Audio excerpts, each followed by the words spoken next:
게이트웨이에서 이제 메시지가 들어와요. 이렇게 스트림 전문이 들어왔을 때, 혹은 이제 바이트레이 전문이 쭉 들어왔을 때, 이 바이트레이 전문을 이제 해석을 해야 되잖아요. 이제 물론 이제 정보를 알고 있죠. 바이트레이 만약에 이제 바이트레이가 헤더가 픽스 랭스로 들어오고, 픽스 랭스로 100바이트가 들어오고, 그 다음에 XML 전문이 오잖아요. 그러면 이제 100바이트를 이제 그, 그 읽어가지고, 그 다음에 얘가 이제 뭐지 막 엄마샤를 해야 되는 거잖아요. 메시가 들어왔으니까 엄마샤를 해야 되는데, 엄마샤를 하는 놈이 그러면 픽스 랭스 엄마샬러에다가 엄마샤를 콜해주고, 그 다음에 그 다음 전문들은 또 XML이니까 XML 엄마샬러에게 해주고, 이렇게 해서 그 디렉트가 실제로 그러니까 스트림을 읽어드리는 놈이 디렉트가 역할을 하는 거예요. 여기서 그 각각 엄마샤를 각 파트별로 엄마샤를 하는 놈들이 빌드 역할을 하는 거죠. 그렇게 해서 만들어진 것들은 다 조합하면 하나의 메시지가 나오는 거죠. 그래서 메시지가 우리 같은 경우는 엄마샤를 했으니까 DTO 어레이가 나오는 거죠. 여기서 나오는 DTO 배열이 바로 프라덕이 되는 거죠. 그러니까 그 AI 특징은 아까 전에 얘기를 했지만은 디렉터가 그 순서라든가 이런 것들은 다 알 수가 있어요. 그거는 이제 뭐 런타임에서 정의될 수 있고 메시에 들어온 순서대로 처리한다든지 RTF 파일이 그 보통 순서대로 한다든지 이렇게 해서 순서대로 쭉 콜을 해주면은 그 결과물들은 최종적으로 그게 다 돌고 난 다음에 디렉터가 다 돌고 난 다음에 언젠가 나온다는 거죠. 근데 실제로는 빌더들이 여러 개가 돌기 때문에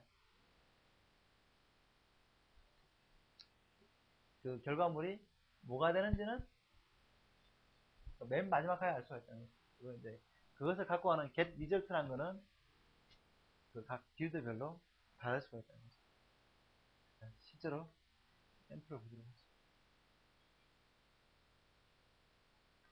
자, 디렉터입니다. 아까 RTF 얘기를 하는데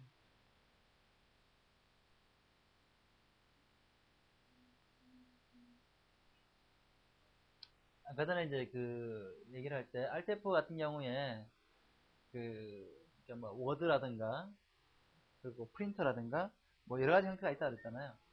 디렉터는 실제로 이제 그 보면은 얘는 그 스트리밍이 들어오는 대로 아니 RTF 스트리밍이 들어오는 대로 그냥 각각 토큰을 나눠가지고 토큰별로 그냥 콜만 해줍니다. 이거는 이제 이 로직은 변경되지 않는 거죠. 패턴을 보면은 얘 이쪽에서는 절대 변경이 안 되는 게 기본이에요. 이거는 실제 클라이언트 코드라든가 로직 코드에서는 얘가 구현체가 어떻게 됐든 간에 이쪽 로직이 안 변하도록 패턴을 코딩이 되어 있습니다. 얘는 모르는 거죠. 이 빌드가 뭔지 나는 신경을 안 쓰는 거죠. 그래서 빌드랑 객체만 하나 알고 있으면 되는 거죠. 하지만 이 빌더는 구현체는 나는 텍 컨버터일 수도 있고 아스키 컨버터일 수도 있고 워드 컨버터일 수도 있고 프린터로 보내는 놈일 수도 있고 그건 모른다는 거죠. 근데 걔들이 이러한 인터페이스들만 구현을 하고 있으면 얘는 오케이라는 거죠.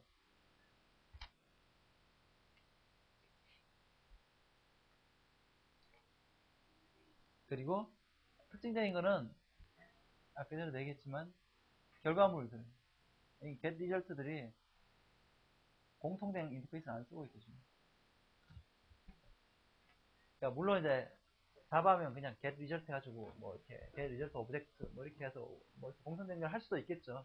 하지만 그 각각 빌드별로 이 결과물들이 완전히 다를 수가 있기 때문에 그 최종 산출물이 완전히 다를 수 있기 때문에 그것들에 대해서는 이 빌드 패턴의 경우는 별로 그것에 대해서 개의하지는 않는다는 거죠. 그것은 이 롤에서는 나는 이걸 하여튼 뭐 빌드를 콜해주는 것도 내 임무는 끝이다. 이쪽에서는 디렉터는 그냥 콜만 해주고 마는 거죠. 그걸 쓰는 놈은 니들 안에 쓰든지 말든지 여기서는 현재 얘의 리스폰시빌티 바꿔주고 있다는 거죠. 얘는 리젝트였고 내가 쓰진 않겠다. 현재 그런 식으로 구현이 되어 있고 네. 각각의 경우에 대해서 실제 결과물들도 다 다르게 나오게 되는 거죠.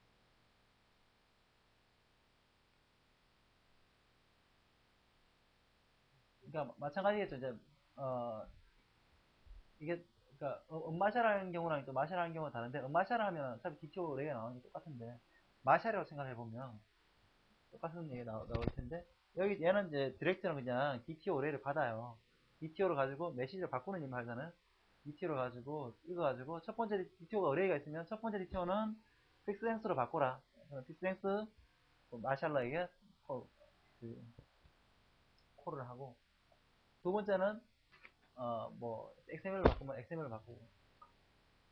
조금 예제가 다르긴 한데 그렇게 돼버리면은 실제 마샬라가 바뀌니까 샘플이 안 바뀌긴 한데, 어쨌든 그건 내부 이쪽 내부 코드라 치고, 그러면은 픽스랭스 전문이면은 마샬러가 이렇게 얘를 이렇게 들어가겠네. 얘는 그냥 마샬러고 마샬러, 얘는 픽스랭스 마샬러고 얘는 XML 마샬러예요. 그죠? 그리고 얘는 그 전문을 처음 읽어, 그 마샬러 객체를 처음 만들 때부터 그 전문 정의를 읽어요. 어? 당연히 그렇게 되겠죠?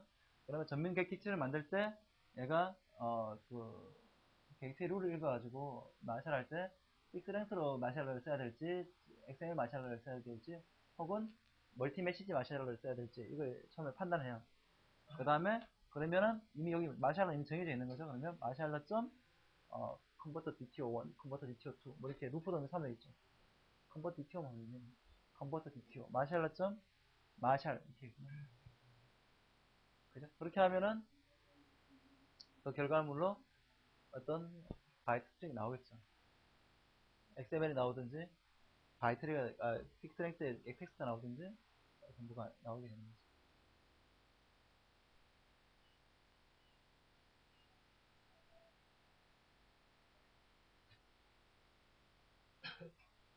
자, 그래서 그 빌더는 다시 한번 얘기를 하지만 이쪽에 디렉터랑 빌더랑 관계에 의해서 결정이 되는 거고, 디렉터는 빌더에 대해서 동키어를 해야지 기본적으로 되는 거. 이때까지 패턴들의 가장 큰 특징은 서로 자기가 안 하는 일들은 관심이 없는 거예요. 자기는 자기 리스폰서빌리티만 푸시한 거예요. 전번 시간에도 얘기했지만 제일 기본적인 거예요. 그래서 자기가 알 필요가 없는 것들은 서로 완전히 모른 채 돌아야 되는 것. 바로 이게 기본적인 원리이고, 그게 뭐죠? 루스 커플링이죠. 루스 커플링 앤 하이 코이전. 이게 기본적인 사상이, 내가 알 필요가 없는 건 절대 모르게 하고 그걸 완전히 분리해 주겠다. 그게 이제 기본적인 사상이라는 거죠. 그래서 그 아까 전에 잠깐 얘기를 했는데, 객체를 만드는 그 어떤 그 컴파짓 오브젝트였죠. 컴플렉스 오브젝트이고 이제 복잡한 어떤 형태의 어떤 컴파짓 오브젝트를 만드는데, 그 오브젝트를 만드는 그 논리가 실제로 그 각 개별 파트를 만드는 논리랑 완전히 그 무관하게 독립적일 때, 지금이 그런 케이스잖아요. 전체적인 디렉터가 각각의 캐릭터를 만들고 뭐 폰트 변경하고 그 문단을 만들고 하는 것들은 RTF의 각각의 그 내용에 따라 순서대로만 쫙 수행하면 되는 거잖아요. 그 RTF의 그 내용 순서, 그것이 전체적인 그 뭔가 이 빌드가 빌딩하는 뭔가를 만드는 전체적인 아웃풋을 만드는 기본적인 로직에 해당되는 거고, 근데 개별 캐릭터의 개별 폰트 변경, 개별 문단, 이것들은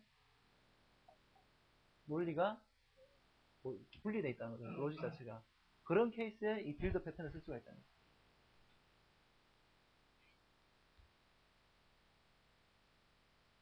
그러니까 장점이든 뭐 장점이라 해도 되겠는데, 어쨌든 장점은 컨스트럭션, 컴파짓 어떤 오브젝트를, 컴플렉스 오브젝트를 만드는 컨스트럭션 논리랑 그것을 이제 표현하는 논리가 완전히 서로 분리됐을 때 이것을 사용한다는 거죠.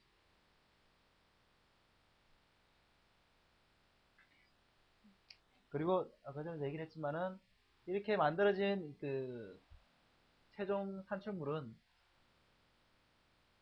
그죠? 빌드에서 만들어진 최종 산출물이 이 컴플렉스 오브젝트라는 게 같을 필요가 없다는 거죠. 동일한 인터페이스를 갖고 있다거나 꼭 그러지 않아도 된다는 거죠. 그냥 빌드만 잘 돌려주면 되는 거예요. 디렉터나 빌드만 내가 크리에이션을 하는 순서에 따라서 만들어주면 되지, 그 결과로 어떤 오브젝트가 만들어진다를 미리 알 필요도 없다는 거죠. 이 패턴에서는. 물론 알 필요가 있는 케이스도 있겠죠. 뭐 그런 케이스도 많이 있을 수 있겠지만, 어쨌든 여기서 이 빌드 패턴이 포커싱하고 있는 부분은 그 부분이 아니라는 거죠. 그 아웃풋 자체에는 관심이 없다. 네.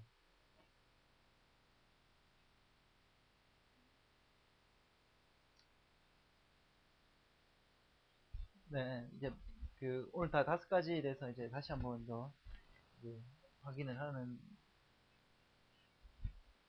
됩니다. 이제 다시 한 번 더 리마인드 하면은 처음에 이제 팩토리 메소드를 했죠. 팩토리 메소드의 가장 큰 특징이 대규식 뭐죠? 커닝 페이퍼.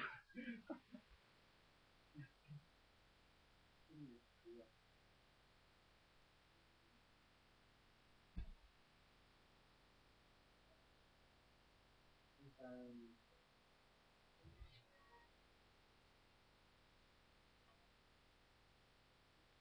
그러니까 하나의 그러니까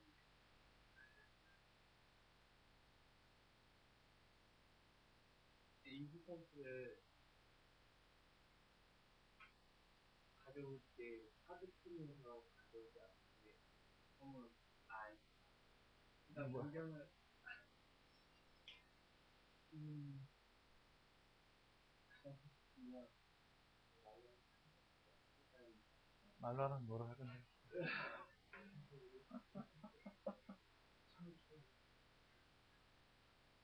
하나의 큰 틀은 고정되어 있고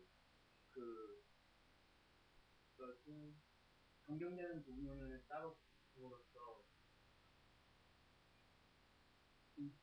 인캡슐레이션 하면서 그러니까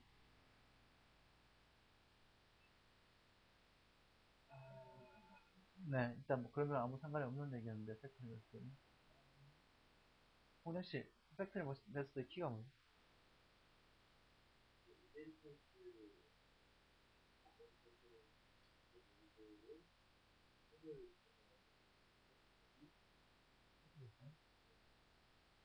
그것도 아니고.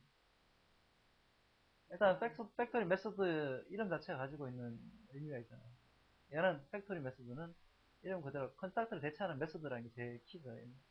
팩토리 메소드예요. 메소드인데 하나의 별도의 메소드가 따로 있는 거죠. 이제 컨스트럭터를 안 쓰고 메소드를 따로 쓰는 거고.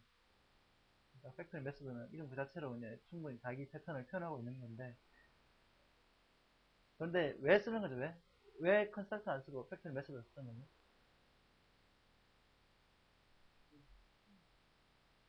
이제 기본 스토리 같은 거를 바꾸지 않고 안 보이게 하는 부분에서 저희가 수정을 해서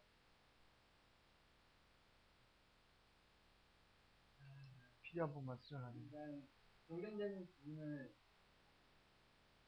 따로 이렇게 그러니까 큰 틀은 변경시키지 않고 변경되는 부분만 이제 저희가 따로 관리를 할 부분.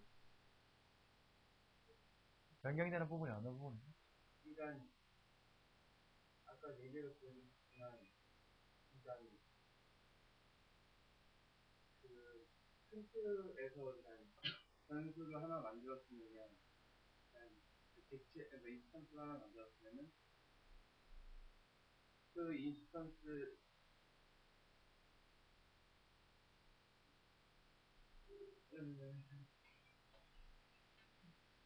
일단 뭐가 변경이 되고 뭐가 변경이 안 되는지가 제일 키고 패턴을 얘기를 할 때, 그러니까 어느 부분을 아이솔레이션 시키냐 잘 봐야 되는데, 팩토리 메소드에서 변경 가능한 부분이 어느 부분이죠? 실제로 팩토리 메소드가 UA라는 표현을 썼는데, create xxx라는 게 있으면 실제로 create xxx라는 메소드를 쓰는 쪽 그러니까 로직 코드, 비즈니스 로직 코드는 바뀌면 안 되죠. 실제로 바뀔 수 있는 부분은 뭐가 되는 거죠? create xxx 그 자체죠. 그러니까 팩토리 메소드 자체가 변화하는 부분이에요. 그러니까 기본적으로 제일 나이브한 임플리멘테이션은 uxxx 이렇게 해서 하면은 기본적인 표시 되는데, 나중에 이것을 이제 확장하기 위해서 uxx 안 하고 uxx에 차이된 uyy를 한다든지 뭐 이렇게 하는 게 팩토리 메소드의 기본적인 구조라는 거죠. 다시 한번 팩토리 메소드를